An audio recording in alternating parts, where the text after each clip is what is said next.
Shanghai has fallen to Japan.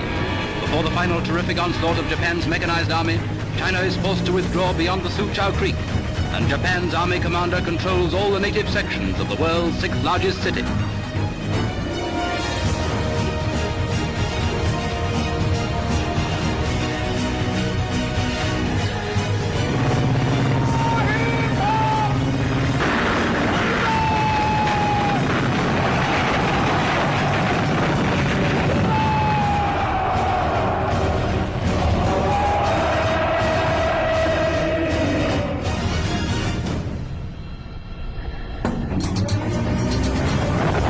Carried away under a withering hail of machine gun bullets, bombs falling from the air like raindrops in an April shower.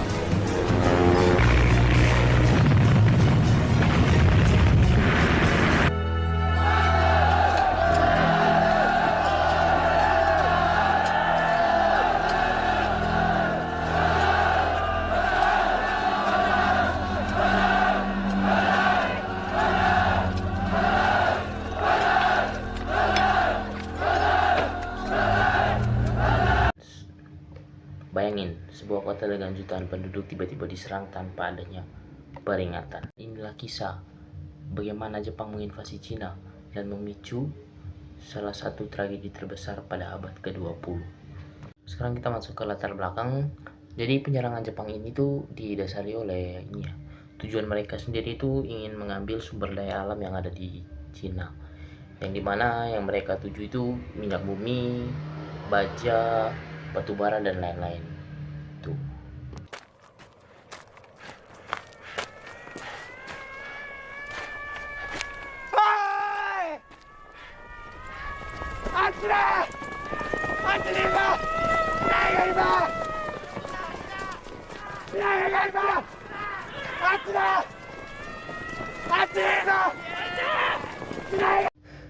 Oke, halo semuanya, perkenalkan nama saya Stefanus Alessandro Montini.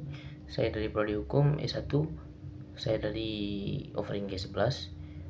Di sini saya mau sedikit menceritakan tentang invasi Jepang terhadap Cina pada Perang Dunia Kedua. Oke, jadi topik saya pada hari ini itu berjudul Nanjing 1937, tragedi terbesar invasi Jepang.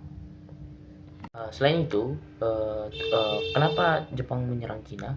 Karena pada saat itu Cina sendiri sedang melakukan atau adanya perang saudara di sana ya. Jadi Cina menganggap ini adalah situasi emas yang bisa mereka manfaatkan untuk menyerang Cina gitu. Oke, kita masuk ke tragedi pemicu atau insiden Marco Polo.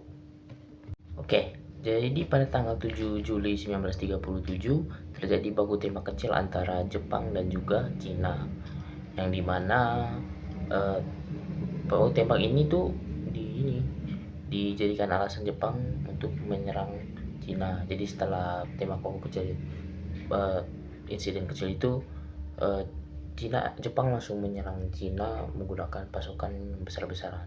Jadi mereka mengirim pasukan secara besar-besaran pada saat itu untuk menginvasi Cina. Oke, jadi pada tanggal 7 Juli 1937 terjadi baku tembak kecil antara Jepang dan juga Cina, yang dimana baku tembak ini tuh dijadikan alasan Jepang untuk menyerang Cina. Jadi setelah tembak baku kecil, insiden kecil itu, Jepang langsung menyerang Cina menggunakan pasukan besar-besaran. Jadi mereka mengirim pasukan secara besar-besaran pada saat itu untuk menginvasi Cina. Kita masuk ke situasi selanjutnya, yaitu penyerangan besar atau Battle of Shanghai. Ya, jadi pada tanggal 13 Agustus 1937, Jepang ini mulai menyerang kota Shanghai, yang dimana perang ini berlangsung selama kurang lebih 3 bulan 2 minggu, yang menewaskan sekitar 300 sampai 400 ribu jiwa korban yang meninggal pada saat itu.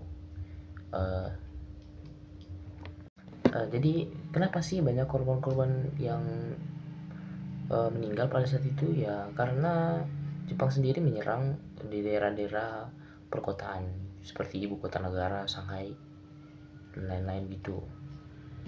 Oke, jadi kita masuk ke puncak kekejaman Jepang. Apa sih yang Jepang lakuin ke Cina pada saat itu? Hingga menewaskan 300 sampai 400 orang. Kekejaman apa saja sih yang mereka lakukan pada korban-korban perang ini?